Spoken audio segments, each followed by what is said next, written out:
So 2023 was a banner year for Phoenix when it came to events that really drove economic activity. So little surprise question. So when you think of what happened in 2023 in Phoenix with these events, what were some of those events that stood out to you? Super Bowl. Super Bowl, it's huge.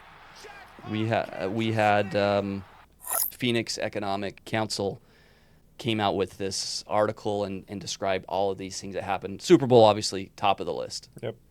What else happened? Yeah, Waste Management that ran at the same time as the Super Bowl. That's right. Which made things just crazier here. It's a wild time. Yeah. And then right after that, the spring training, Yep. which had been canceled for 2 prior years, came Yep. back. And so you're just, you got the Super Bowl in February. You got the Waste Management Open in February. Then you have spring training starts March, April. We also had our baseball team go in the distance to the World Series. That's right. Yep. And hadn't had that since the early days of the Diamondbacks 20 years ago. So that drove economic activity. We had major corporate offices, including Fender and Discount Tire, Republic Services, build new headquarters in Phoenix, which creates new jobs. And then also the city of Phoenix unveiled its third bioscience corridor, which gives a incentive for companies to build around that and to bring additional talent here. And I think probably the biggest development that's happening, definitely in Phoenix, probably in the Southwest, is the TSMC, Taiwan Semiconductor plant that's being built North Phoenix. This is a huge $40 billion project. President Biden has been out here many times touting this project.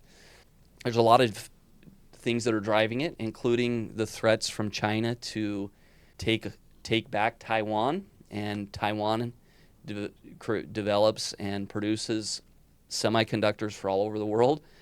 And as this threat continues to rise, Taiwan is building this huge plant in Phoenix.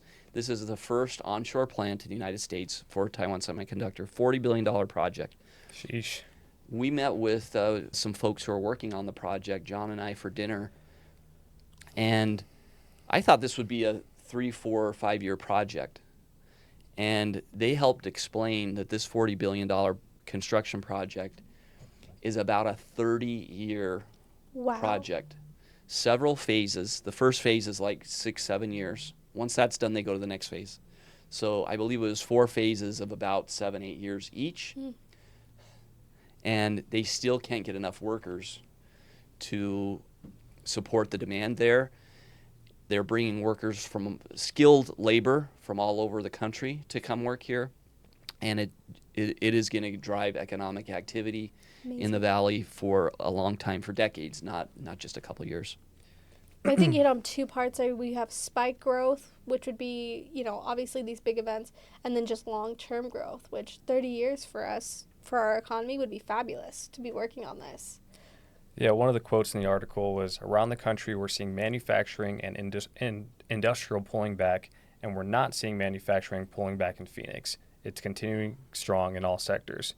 So if Phoenix was a stock, I'm putting all my money in it right now. In-migration is up, job growth is up, income growth is up, the Arizona Diamondbacks are up, and it doesn't look like the growth, to Heidi's point, is going to stop anytime soon.